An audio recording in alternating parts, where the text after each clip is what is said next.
Hello I love you कला प्रेमिक प्रिय दर्शक बंधुगण श्री चैनल आपको स्वागत। एवं देखो नुआ आइडिया कपा चाष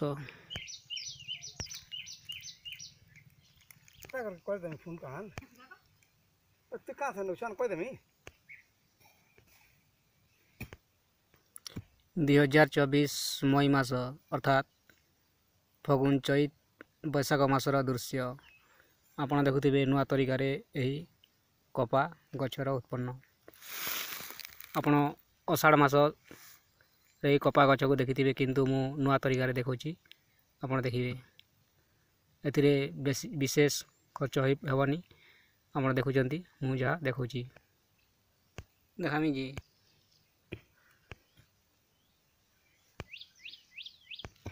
यही कपा गचर ऋतु समय तो जेकोसी जगार कौन प्रकार फल फल फली किंतु यही खरा समय फलिबाटा आपण देखि नथिबे।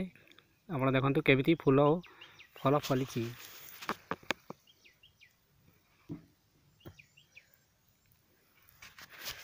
आपण एपरी तरीका करी पारंती। आपण देखुचंती बिना विष और सार रे केमिति फूल फलर उत्पन्न होइछि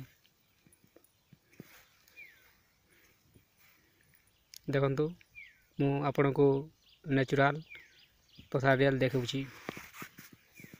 यह हूँ कपा गछ वर्षा समय जहाँकि यही गच मानक कीट लगी थाए और गचर नष्ट होता है फूल फलर नष्ट होता है किंतु खरा समय ताहा विशेष परिमाण में हेब ना। देखो यही गचरे गोटे भी कीट देखा जाऊ ना केमिति फूल फली और केमिति फल देखा जाउछि।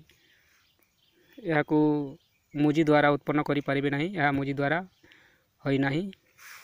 ऋतु समय जो गछ थाए तार मूल को काटी ठीक साइज रे काटी करी बुंद को फटाइले यार उत्पन्न हेब नाही। भल भाव रे काटी यार एथिरे पानी छिंचिले पुणी थरे नुआ गछ उत्पन्न हेब। सही गछरु एही गछ बाहरिबो आ एमिति फल फलिबो। देखंतु ता एटा एमिति करा जायछि। आमर ओडिशा बलांगीर अंचल रे यह परीक्षा करा जायछि। आपण करिकी देखि परिबे।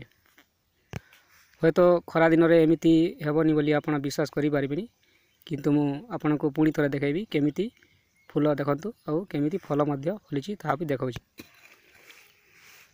देखंतु यार फल केमिति नष्ट होई नाही।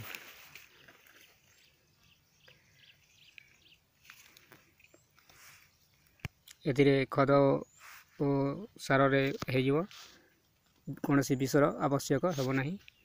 आपण परीक्षा करिकी देखंतु खरा मास रे केमिति कपा चाष होइथाय।